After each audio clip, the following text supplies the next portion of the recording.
Hello guys, welcome back to Parcham classes. This is Piyush your English mentor. So जैसा कि आपको पता है, हम शुरू कर चुके हैं 50 गोल्डन रूल्स की इस ऑसम सीरीज को। उसके साथ में हम प्रैक्टिस करते हैं बहुत सारे रिलेवेंट क्वेश्चंस, और लास्ट में हम डिस्कस करते हैं प्रीवियस ईयर में आए हुए उन्हीं रूल्स पे बेस्ड स्पेसिफिक क्वेश्चंस को।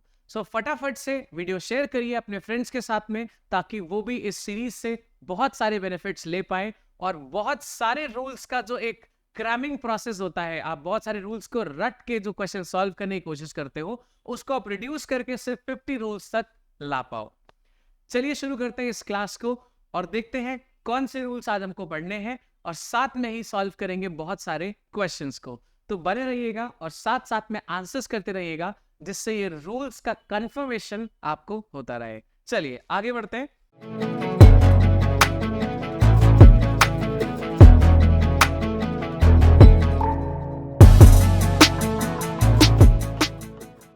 सबसे पहले जो आज हमें रूल पढ़ना है, that will be rule number 3 based on usages of the. हमने usages of the multiple uses पढ़े थे, कुछ और यूजेस हैं, इनको जरा सा देखते हैं। The will be used with the following categories whenever the words of these following categories are used. अभी हम जितनी कैटेगरीज पढ़ेंगे, उन सारी कैटेगरीज के वर्ड्स आपको जहां भी दिखेंगे, आप उनके पहले सिंपली द लगाओगे और सेंटेंस सही हो जाएगा। चलिए देखते हैं कौन सी वो सीरीज है। सबसे पहली सीरीज है with the names of newspapers. जैसे ही आपको किसी न्यूज़पेपर का नाम दिखेगा, आप उसके पहले द लगाओगे, क्योंकि ये लगाना मैंडेटरी होता है। एग्जाम्पल्स में अगर हम बात करें, जैसे द हिंदू, अगर आप पेपर देखोगे उसमें भी आपको द हिंदू ही लिखा मिलता है। न्यूयॉर्क टाइम्स, ये भी एक बहुत पॉपुलर एग्जाम में ओरिएंटेड न्यूज़पेपर है, द न्यूयॉर्क टाइम्स। तो जब भी आपको न्यूज़पेपर के नाम दिखेंगे, आपको क्या लगाना पड़ेगा? द। सेकंड पॉइंट देखते हैं, with the names of 7 wonders of the world. जो 7 अजूबे हैं दुनिया के, जब भी वो कहीं मेंशन होंगे, आपको उनके साथ में द लगाना मैंडेटरी रखना पड़ेगा। ऐसा हम क्यों कर रहे हैं? क्योंकि अजूबे हर बिल्डिंग को हम कंसिडर नहीं कर सकते, दुनिया में वो सिर्फ 7 ही है, इसलिए यूनिक है और हमेशा अपने साथ में द लेंगे। जैसे इंडिया में प्रसिद्ध हमारा Taj Mahal, the great wall of China. तो ये सारे जो 7 वंडर्स ऑफ द वर्ल्ड में आते हैं, इनके साथ में हमेशा द लगता है। चलिए ये बात ध्यान रहेगी, आई होप ये इजी है। चलिए with the names of historical monuments. अब जब हमने 7 wonders of the world choose किए थे, तो इसकी लिस्ट बहुत बड़ी थी, लेकिन सारे वंडर्स नहीं बन पाए, तो जो बचे रह गए हैं उनको हम बोलते हैं हिस्टोरिकल मॉन्यूमेंट्स। जब भी कभी वो लिखे जाएंगे, उनके पहले भी हमको द लगाना पड़ेगा, आदर सम्मान पूर्ण।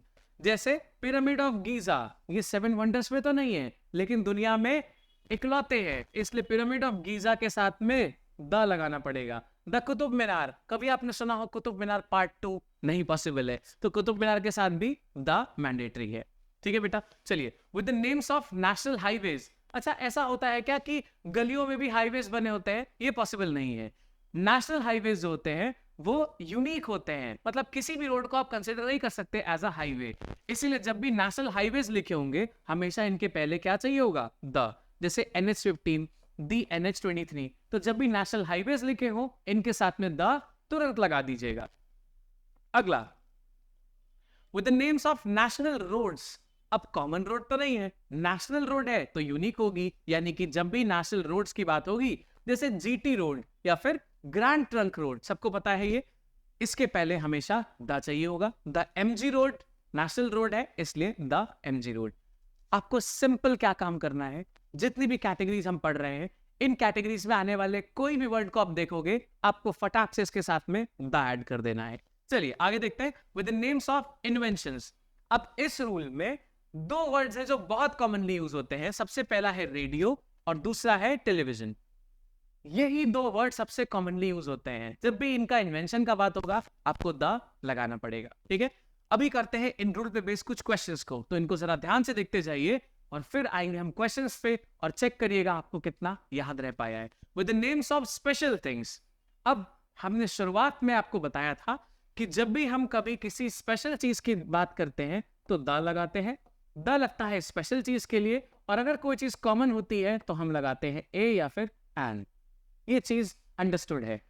तो द लगाना है स्पेशल चीज के लिए, अगर वही चीज कॉमन हो जाए तो हम ए आन लगाते थे। जैसे मैंने बोला गिव मी अ पेन, मुझे एक पेन दो।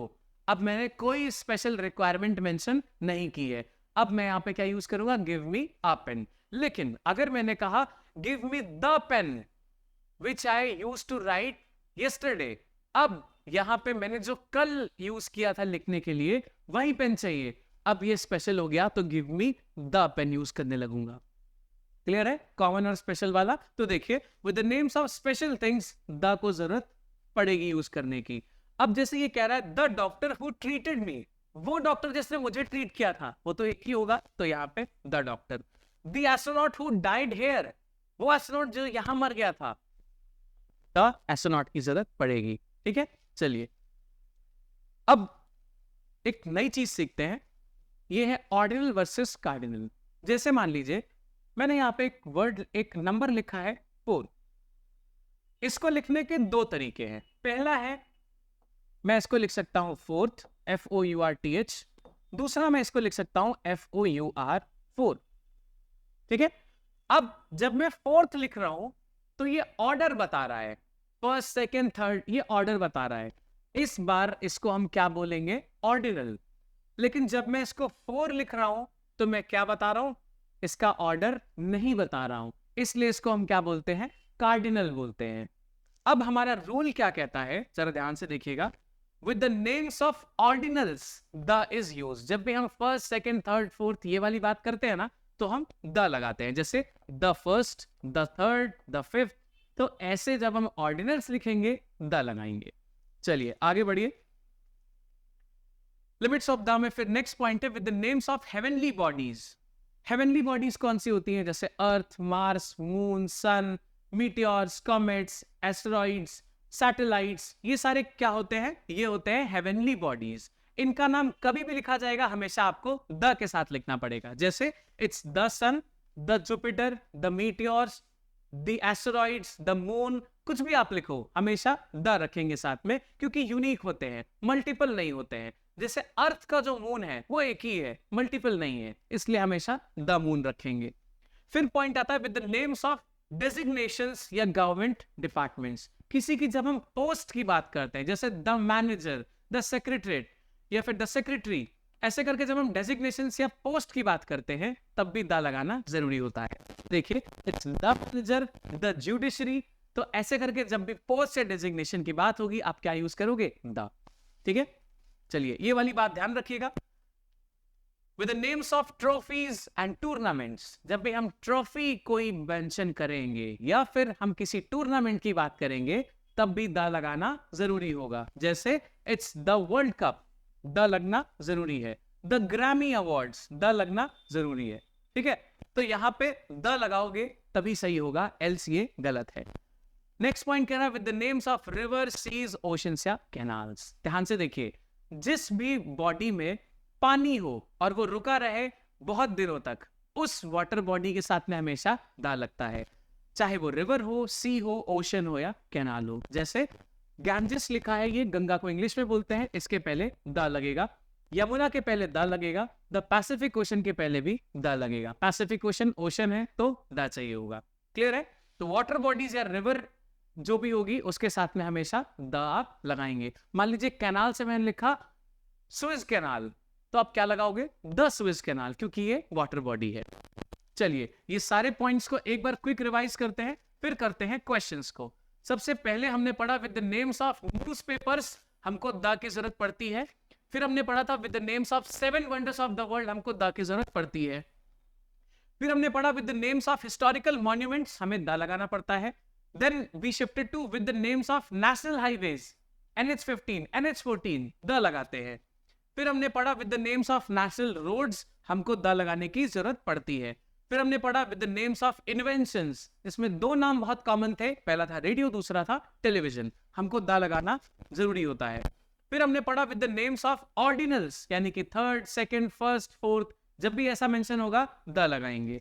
फिर हमने पढ़ा था with the names of heavenly bodies, Earth, Mars, Moon, Jupiter, Sun, Moon, कोई सा भी नाम होगा हम हमेशा द लगाएंगे। फिर हमने पढ़ा कि डेजिग्नेशन होगी, किसी की पोस्ट होगी या गवर्नमेंट डिपार्टमेंट्स होंगे, हमको क्या लगाना पड़ेगा, द लगाना पड़ेगा, जिसके लिए हमने मैनेजर और जुडिशरी वाला एग्जाम्पल कंसिडर किया था। चलिए आगे बढ़ते हैं। फिर लास्ट में हमने पढ़ा with the names of trophies या टूर्नामेंट्स के साथ में भी हम द लगाएंगे। फिर हमने पढ़ा था कि किसी भी रिवर, सी, ओशन या कैनाल के साथ में हमको क्या लगाना पड़ेगा, द। क्विक रिवीजन हो गया। चलिए करते हैं आप कुछ क्वेश्चन इन्हीं चीजों पे बेस्ड। सबसे पहला question, we could have read Hindu for recent updates on world cup. Hindu यानी कि न्यूज़पेपर, तो क्या ये सही है? यहां पे हिंदू के पहले क्या चाहिए होगा, द। ठीक है, क्वेश्चन देखते ही आपके दिमाग में तुरंत ये वर्ड्स घूमने चाहिए। चलिए नेक्स्ट क्वेश्चन करते हैं, फटाफट आंसर करने की कोशिश करिएगा। Our trip was planned for Dubai but negotiated for Taj Mahal. जल्दी से देखिए, यहां पे दुबई में जरूरत नहीं है लगाने की, नेगोशिएटेड फॉर ताजमहल, ये 7 वंडर्स में से एक है, यहां पे क्या लगाएंगे, द ताजमहल। ठीक है ना, समझ आ रहा है? 7 वंडर्स ऑफ द वर्ल्ड के पहले हम द लगाते हैं। चलिए आगे बढ़ते हैं। नेक्स्ट क्वेश्चन कह रहा है Brahmaputra is one of the rivers whose name is masculine. Brahmaputra यानी कि रिवर का नाम, याद है आपको वो रूल जिसमें मैंने बताया था कि जब भी ओशन, रिवर, सी या कैनाल का नाम होगा हम द यूज करेंगे, यानी कि ब्रह्मपुत्र से पहले क्या आएगा, द ब्रह्मपुत्र। ठीक है, चलिए अगले क्वेश्चन पे आते हैं। We got to know recently that Suez canal is the busiest canal of the world. Suez canal, canal के नाम के साथ में भी क्या चाहिए, द, यानी कि यहां से क्या चीज मिसिंग है, द सुएज कैनाल होगा, तभी ये सही होगा। ठीक है, चलिए आगे बढ़िए। फिफ्थ बोल रहा है I want to know who was third person to enter the staff room recently. Third यानी कि ऑर्डिनल, मैंने आपको बताया था जब भी हम ऑर्डिनल यूज करते हैं क्या यूज करते हैं साथ में, द यूज करते हैं साथ में। ठीक है, चलिए अगला tool number 3, my mother always asked me to take reference from New York Times while preparing for CAT exam.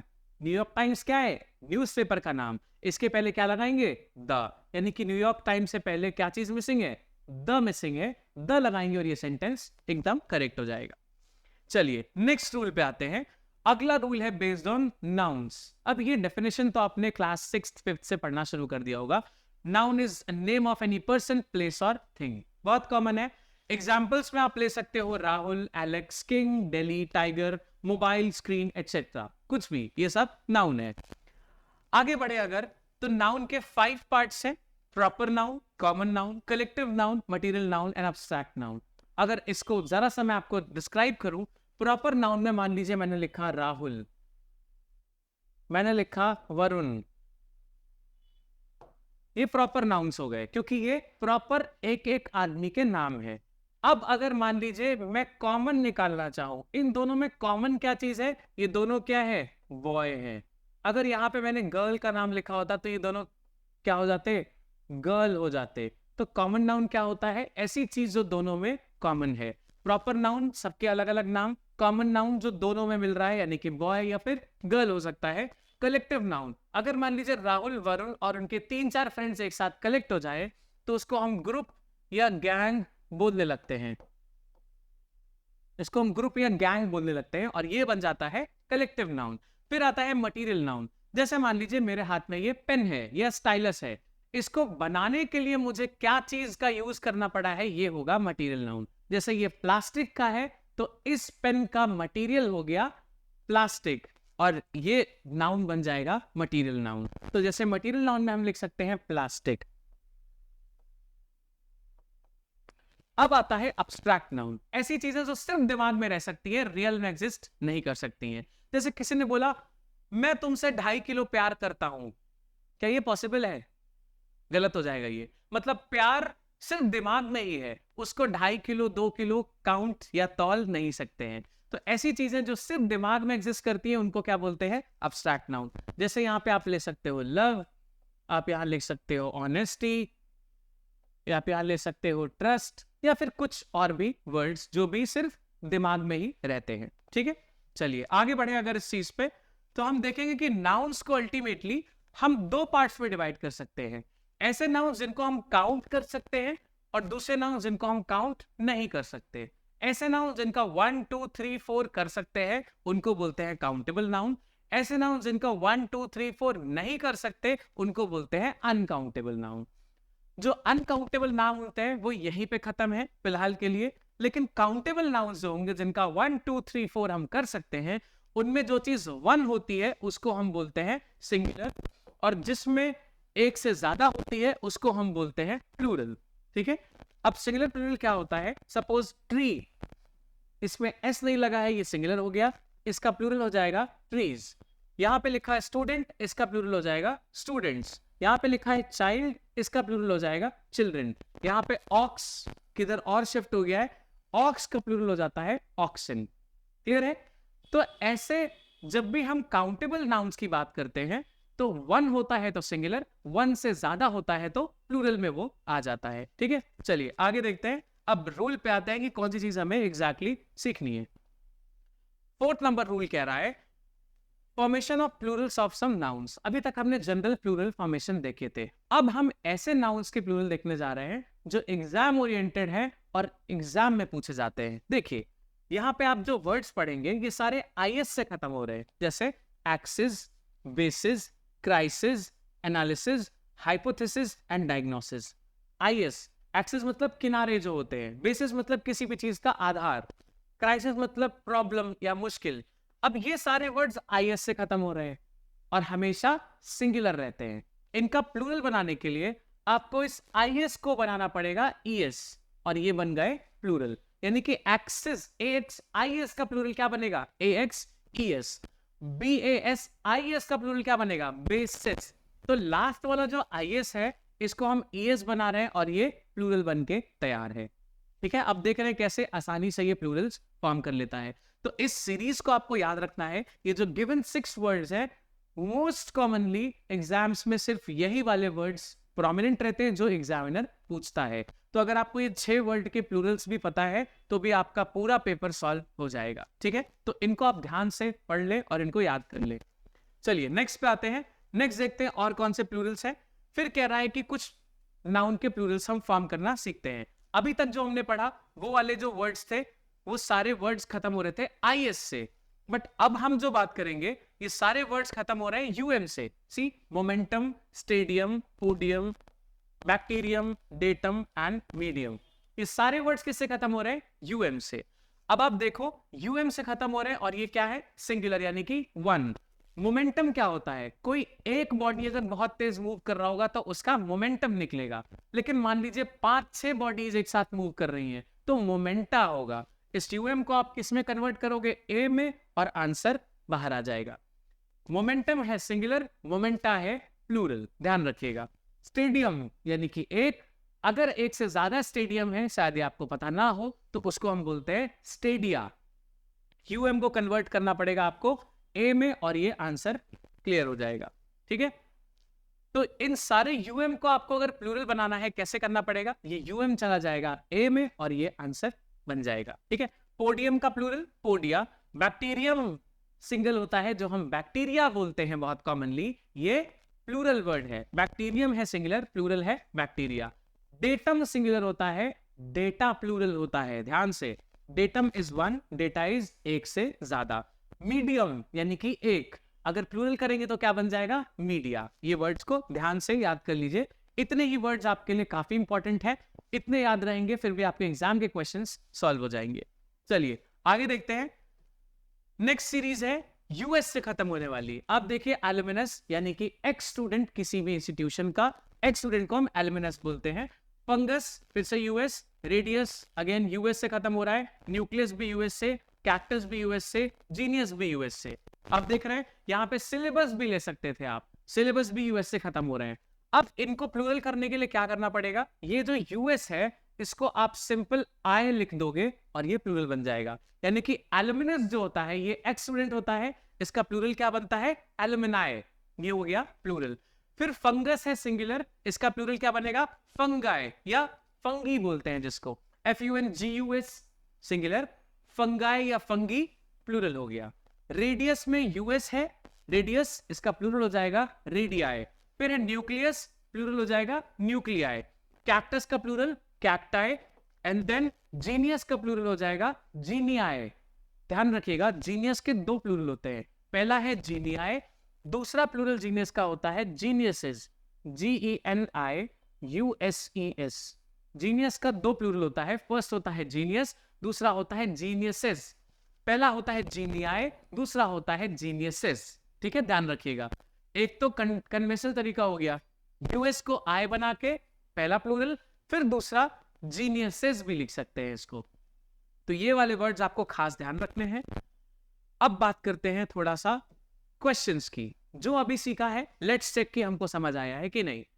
The bus driver recalled those 7 axes where bus collided before jumping into the valley।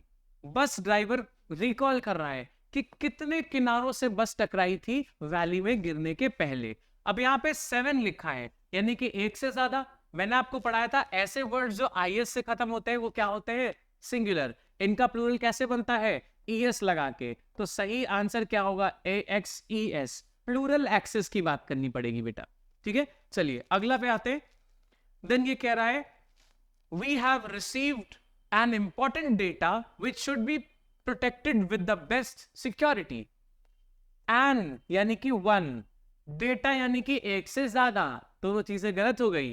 यानी कि data की जगह क्या करना पड़ेगा, datum. Data क्या होता है, प्लूरल। डेटम क्या होता है, सिंगुलर। क्या लिखेंगे, डेटम, क्योंकि एक डेटा है। जब भी डेटा सिंगल होगा इसको हम डेटम लिखेंगे, तब सही होगा। ठीक है, डेटा इज प्लूरल। चलिए फोर्थ क्वेश्चन पे आते हैं, थर्ड क्वेश्चन पे आते हैं। ये कह रहा है the momentum of these buses is so large that there will be storm at the time they will bypass us. These buses, कई सारी बस आ रही हैं, क्या होगा, मोमेंटम कितनी चीजों का होता है, एक चीज का। एक से ज्यादा चीजें हो जाए तो क्या बोलने लगते हैं, मोमेंटा। यूएम को प्लूरल कैसे करते हैं, ए लगा के। तो मोमेंटम की जगह यहाँ पे क्या लिखेंगे, मोमेंटा, MOMENTA। यूएम को रिप्लेस कर देंगे ए से और सही हो जाएगा क्वेश्चन। तो आंसर हो जाएगा the momenta of these buses is so large that there will be storm at the time they will bypass us. ठीक है, चलिए आगे बढ़ते हैं नेक्स्ट क्वेश्चन पे। अगेन ये थर्ड नंबर ही मेंशन्ड है, एक्चुअली वो ये क्वेश्चन नंबर 4 है। चलिए, we got to know that the thorns of cactuses are actually the leaves which have the least amount of water content। अच्छा, ये नई चीज पता चली, जो कांटे होते हैं एक्चुअली में वो लीव्स होती हैं। ठीक है, अब यहाँ पे कैक्टसेस लिखा है। अगर आपको ध्यान हो, कैक्टस यानी कि यूएस से खत्म होने वाले जो वर्ड्स होते हैं, इनका प्लूरल कैसे बनाते थे हम, यूएस को आई बना के। तो कैक्टस में CACT तक तो ऐसे ही रहेगा। अभी यूएस की जगह में अगर आई लिख दूं तो ये हो जाएगा कैक्टाई, और ये हो गया एकदम सही फॉर्म। कैक्टसेस कुछ नहीं होता बेटा, कैक्टस का प्लूरल होता है कैक्टाई, और इसको सही करने के बाद क्वेश्चन हमारा ठीक हो जाएगा। चलिए आगे बढ़ते हैं नेक्स्ट क्वेश्चन पे। नेक्स्ट क्वेश्चन नंबर 5 कह रहा है some bacterias are so dangerous for human body that we should better stay from getting into their contact. Bacterias, मैंने आपको पढ़ाया था बैक्टीरिया क्या होता है, प्लूरल होता है। सिंगुलर क्या होता है इसका, बैक्टीरियम। यानी कि बैक्टीरियाज तो कोई वर्ड ही नहीं है, बैक्टीरियाज में से एस हटाएंगे और अब ये सही हो जाएगा, क्योंकि सम के बाद में हमेशा हम काउंटेबल चीजों में प्लूरल डिजिट को रखते हैं। ठीक है, तो सम बैक्टीरिया लिखेंगे तभी ये सही होगा। ठीक है, बैक्टीरियाज कुछ नहीं होता है। नंबर 6 पे आइए, the analysis of these tests have to be given to the students as soon as possible. अब देखिए, दीज टेस्ट का मतलब क्या है, कई सारे टेस्ट हुए होंगे। यहां पे क्या लिखा है, एनालिसिस, किससे खत्म हो रहा है, IS से खत्म हो रहा है। मैंने आपको बताया था IS से जो वर्ड्स खत्म होते हैं वो क्या होते हैं, सिंगुलर या प्लूरल।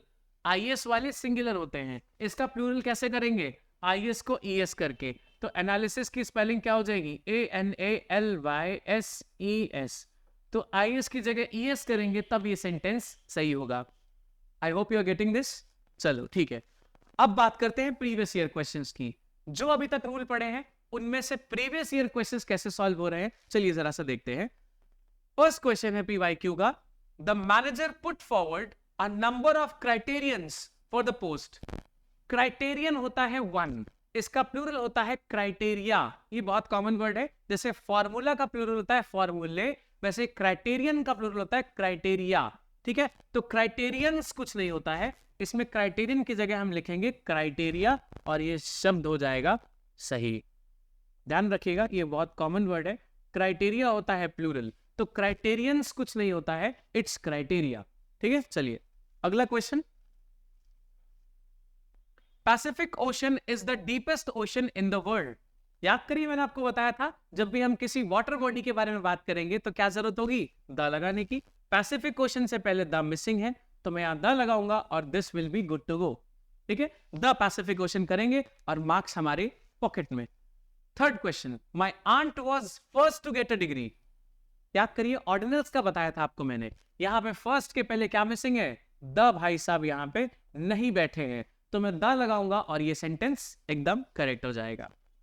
क्वेश्चन नंबर 4 पे आते हैं, आंसर करते चलिए फटाफट, जिससे इस चीज में कोई डाउट ना रहे आपको। फोर्थ क्वेश्चन हमारे पास है जो, वो बोल रहा है teachers were instructed to follow an uniform method. अब थोड़ा सा ध्यान से देखिए, यूनिफॉर्म जो है इसको लिखने का तरीका क्या होता है, या। ठीक है, हमने पढ़ा था कि जब भी छोटे आ से औ के बीच में कोई वर्ड आएगा स्टार्टिंग वाला, फिर से बताता हूं, यूनिफॉर्म को जब हम लिखेंगे हिंदी में तो पहला वर्ड आएगा या। हमने पढ़ा था कि जब भी कोई वर्ड का स्टार्टिंग वाला वर्ड आ से औ के बीच में आएगा तब हम एन लगाएंगे, अगर इसके बीच में नहीं आ रहा है तो हम आ लगाएंगे। यह जो यहां पे निकल के आया यूनिफॉर्म, वो आ से औ के बीच में नहीं आता है। अगर हमने इसके पहले एन लगाया तो ये गलत हो जाएगा। अगर आपको इसमें थोड़ा भी डाउट है, आप रूल नंबर 1 और 2 जरूर देखिएगा, उसमें मैंने प्रॉपरली इस चीज को एक्सप्लेन किया है। यूनिफॉर्म से पहले एन नहीं लगेगा क्योंकि यह इसके बीच में नहीं आता है, इसलिए यहां से मैं एन काटूंगा और यहां पे क्या लगाऊंगा, अ यूनिफॉर्म। ठीक है, ऑल्दो ये देखने में कैसा है, यू से शुरू हो रहा है, लेकिन फिर भी ये कंफ्यूज करके आपको मार्क्स कटवाना चाहता है। चलिए एक और क्वेश्चन देखते हैं। UNICEF is an international organisation. UNICEF, इसमें यूनाइटेड लग गया, हमने पढ़ा था यूनाइटेड वाले जो वर्ड्स होंगे इसके पहले क्या लगाएंगे, हमेशा द लगाएंगे। तो यहां पे the UNICEF is an international organisation लिखेंगे और ये सेंटेंस एकदम करेक्ट हो जाएगा। चलिए आगे देखते हैं। Last question for the day, when one hears of the incident about the plane crash he feels very sorry. अब मैंने आपको बताया था अभी थोड़ी देर पहले कि जब भी हम किसी कॉमन चीज की बात करते हैं हम क्या यूज करते हैं, ए एन। जब हम कुछ स्पेशल की बात करते हैं तब हम क्या यूज करते हैं, द। अब यहां ध्यान से देखिए, जब भी कभी वर्ब की फर्स्ट फॉर्म यूज हुई हो, जैसे यहां पे फर्स्ट फॉर्म है, फिर आगे लिखा है फील्स, ये भी है फर्स्ट फॉर्म। ठीक है, वर्ब की फॉर्म्स फर्स्ट वाली सबको पता है। जब भी फर्स्ट फॉर्म यूज होती है ये हमेशा कोई ना कोई आदत बताता है। ठीक है, कि ऐसा होता है, आदत बताया जाता है। जब भी कोई सुनता है इंसिडेंट के बारे में, कौन सा इंसिडेंट नहीं पता, तो यहां पे हम द नहीं लगा सकते, एन इंसिडेंट लगाएंगे और ये सेंटेंस सही हो जाएगा। क्लियर है, समझ आ रहा है, इजी है ना ये। देखो यहां पे हमने यूज किया, यहां पे सेंटेंस में यूज हुआ है वर्ब की फर्स्ट फॉर्म, इधर भी वर्ब की फर्स्ट फॉर्म, यानी कि ये कोई आदत बता रहा है। अब आदत में कुछ भी स्पेशल नहीं लिखा जाता है, इसलिए यहां पे द इंसिडेंट की जगह it should be an incident. इतना सिंपल है ये। ठीक है, तो कॉमन इंसिडेंट की बात हो रही है इसलिए हम एन लगाएंगे। चलिए आज के लिए इतनी चीजें ही करनी थी।